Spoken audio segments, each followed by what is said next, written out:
Knowing the user is a goal like we should have some core knowledge about them. As per people using computers have different reasons why are they using it. And users are classified differently as appropriate as the system being built. Who is my user? Usage profiles know the user. Different people have different requirements for their interaction with computers. Issues to take into account are goals, motivation, personality, education, cultural background, training, age, gender, and physical abilities. Users can, however, be classified in any other way that is appropriate to the system being built. Some users may have keyboard skills, others not, and some users may have knowledge of other similar systems, others not. There are three main types of user. First is the novice, second knowledgeable intermittent user, and the third one is expert frequent user. User need and task profiles. What is the system form?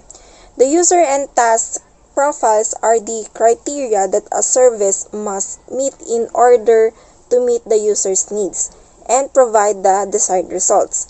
So let's use it as an example in our thesis.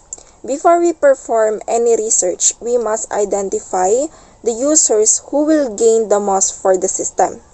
Find out what the user is trying to do and what the system is for in the user's needs and task profile. So therefore, you must identify the goal, their needs, and the resulting task. So, supported tasks should be determined before the design starts. A supported task is a work that can be scheduled and doesn't require immediate attention but still requires engineering help. Therefore, planning must come before designing.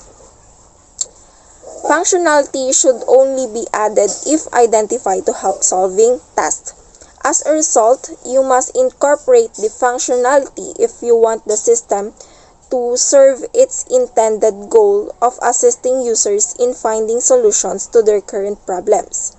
Next is the temptation. If additional functionality is cheap to include, it is often done. This can seriously compromise the user interface concept and potentially the whole software system. So temptation never include functionality that isn't necessary just because it's there. Next is frequency of tasks related to user profiles. Design decisions are included by actions frequency in relation to user profiles. So the easier it is to invoke in an action, the more often it occurs. User diversity, one size fits all. Example number 1, flight booking website. Example number 2, travel agent booking. Many flights a day and every day. Example number 3, a teacher organizing a field trip once a year and making bookings for a large group. Example number 4, a business person changing bookings while traveling. And the last example is a family looking for a package holiday. Thank you. The basic concept to structure the problem. First, define the problem. Second, identify the current situation. Third, identify possible causes. Fourth, verify root cause. And then fifth, implement solution.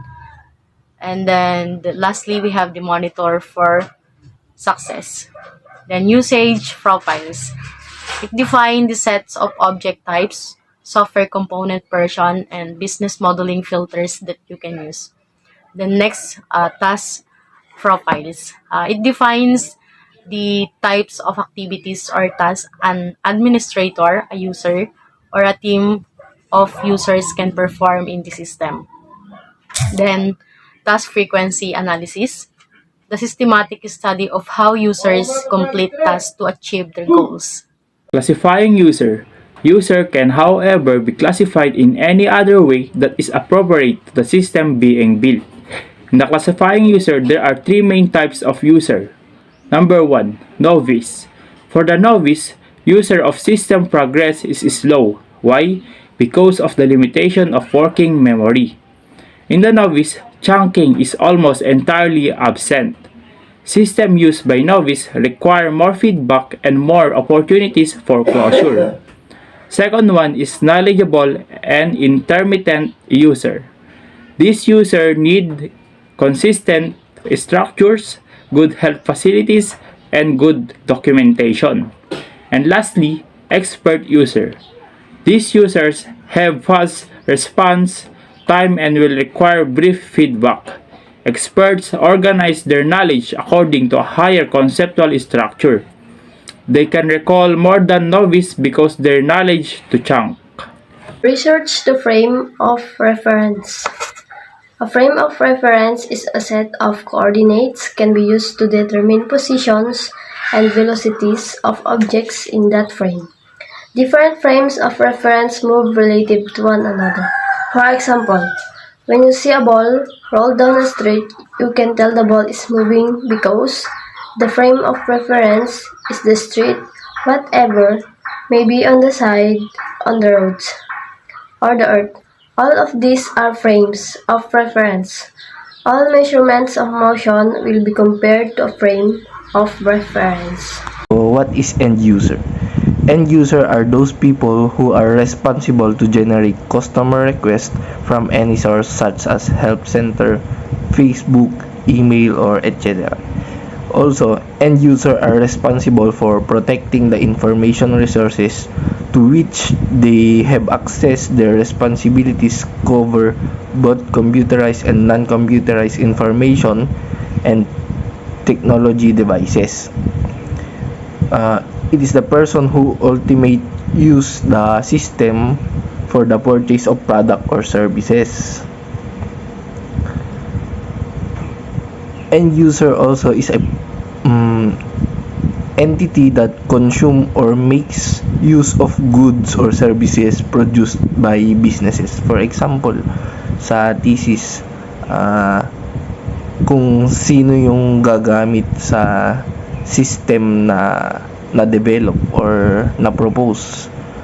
End user are not necessarily the people who buy products. They are responsible for protecting the information resources to which they have access. Their responsibilities cover both computerized and non-computerized information and technology devices such as paper, report, books, film, recording computers, printers, and phone.